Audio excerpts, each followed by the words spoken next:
Hi, my name is Leah, and I am a life and relationship transition coach and the founder of Life Remade. And I have recently gone through my own life transition in a big way. And I wanted to talk a little bit about that. What happens when our identities shift? What happens when we go through a big life transition? I'll speak about this from a personal stance, but also just from my professional experience coaching thousands of people over the past nearly 10 years to move through their own identity shifts and transformational becomings. So, my most recent transition has been that of becoming a mother.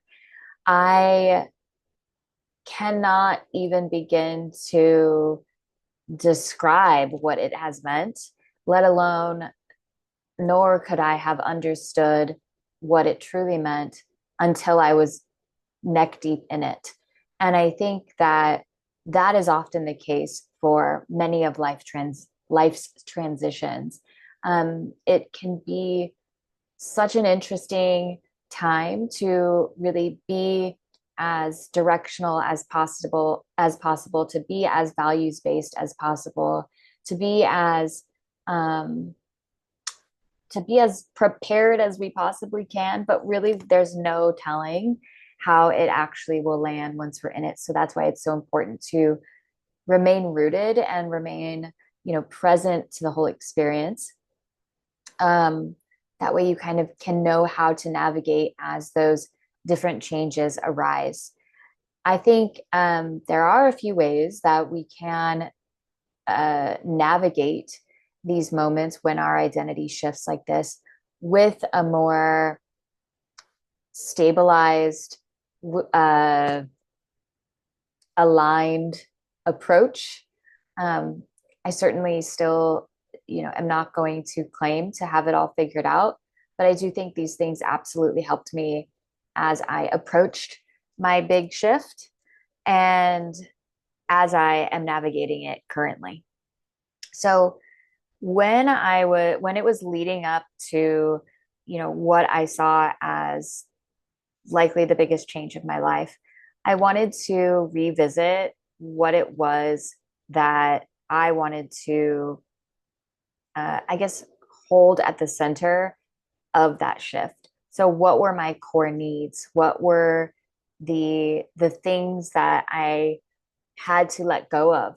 What were the identities that needed um, to die away and to be left in the past, so that I could sort of welcome this new version of myself that was just going to present herself as often that happens, right? Like, I think once we let go of the old versions of us, the new version of us naturally appears.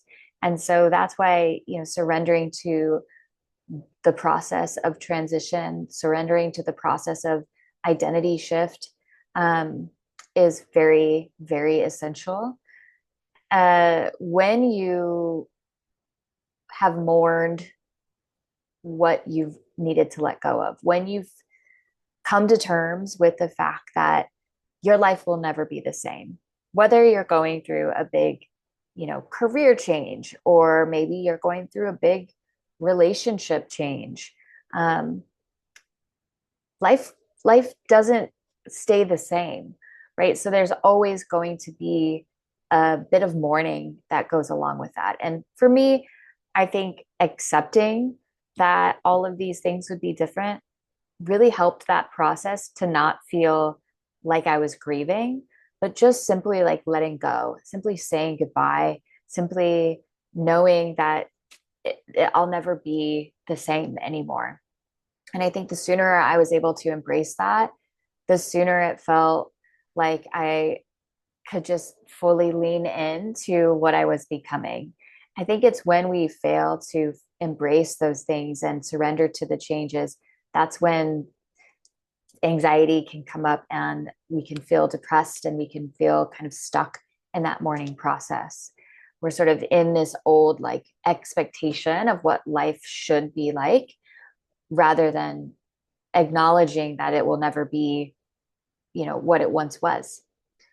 Um, Another thing that I did was listened to what new values were emerging in my life. So suddenly safety became a priority. Suddenly stability became a priority, whereas before it was more adventure and um, I hadn't really ever considered safety as something that I was even focused on. So, how are your values changing with your identity? Be willing to evolve those values because your values evolve with you. And so, if you're going through a big identity shift, likely so are your values. What no longer fits energetically, right? Looking at what doesn't serve you anymore emotionally, spiritually. What are the things that just don't feel like you anymore? A question that I think is really powerful to ask yourself. I'm big, big, big on questions these days. In fact, I have written right here on my computer, ask better questions. Um, I think a big question that has really helped is where am I still living out an old version of myself? What outdated uh, pieces of myself are still showing up? I think that's a really big question to ask. What matters to me now? So, getting, arriving, right? Like, arrive here now. What matters in this moment? And be honest about that answer when you ask that question, what matters to me now? Because I think we can default to answering in our old default ways. Um, but once you get really, really clear on your current situation, on the new version of you that is emerging, the answer to that question, what matters to me now, will be very, very different. And finally, the question, where am I still seeking validation that I don't need? Validation is an interesting piece of identity shifts because I think when we are becoming someone that we're not yet familiar with, we tend to seek validation from our support system, from the outside world, rather than internally. We're asking, is this okay that I become this now? Is it okay that what I'm doing, feels completely foreign to me, but I do it anyway? It's normal. It's normal to ask that because it's new territory. So try and ask yourself where you're seeking validation that you do not need. The most powerful identity shifts come when they are sourced internally, when that wisdom and validation is sourced internally. It's the most incredible thing to watch. And I get to watch it all the time with my clients. So remember this: growth isn't about adding something new. And I know that's counterintuitive.